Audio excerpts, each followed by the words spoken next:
Yeah, you have to adapt very well. And, when I played the Walker Cup in 2016, no, 2015. Was it 2015?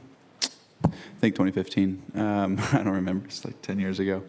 But when I played I think it was 2015, Walker Cup at Royal Lytham St. Anne's, I played really well. I shot 66 in the singles matches, and I played great golf. So I felt comfortable coming over here in 2017, and then I just wasn't prepared for the elements. The times I've been over here, for some reason, my golf swing hasn't been where it needs to be, and right now it feels as good as it's ever been, and hitting it far, hitting it as straight as I can, and learning how to putt better on these greens in windy conditions and rain and all that.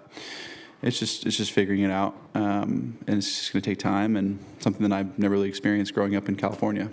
I think building up, hitting it, and using the wind, playing into the wind a lot more, not trying to ride the wind, is something that is pretty simple to talk about, but sometimes difficult to execute when it's a unique scenario, depending on where the hazards are and the bunkers are, and trying to hit a certain shot to a certain place. Just being a little more strategic, and that's what we're going to look at doing this week, is just trying to be as strategic as possible and putting the ball in places where I can give myself good chances for birdie, but also not give myself too many difficult places to play from is the goal.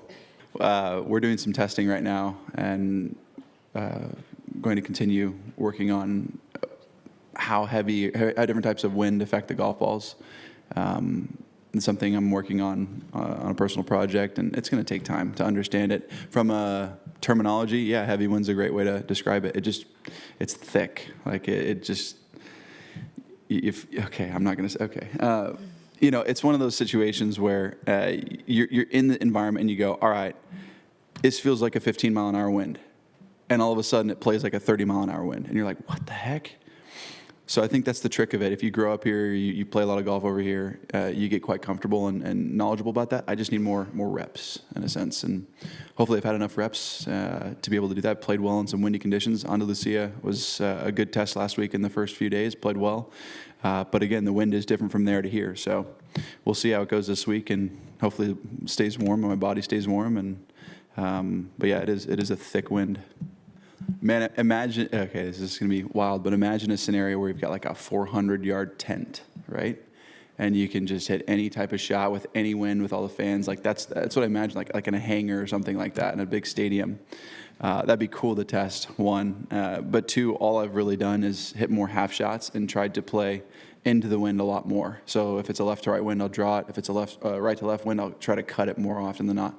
If I try to play with the wind, sometimes I lose control of that golf ball, and that's what I did. Whenever I had a right to left wind and I was trying to hit draws, man, that thing would go forever offline. So those are the few things that I've been working on. And wouldn't it be cool to test in like a massive wind tunnel? Yes, I'd love to. I'd for sure do that.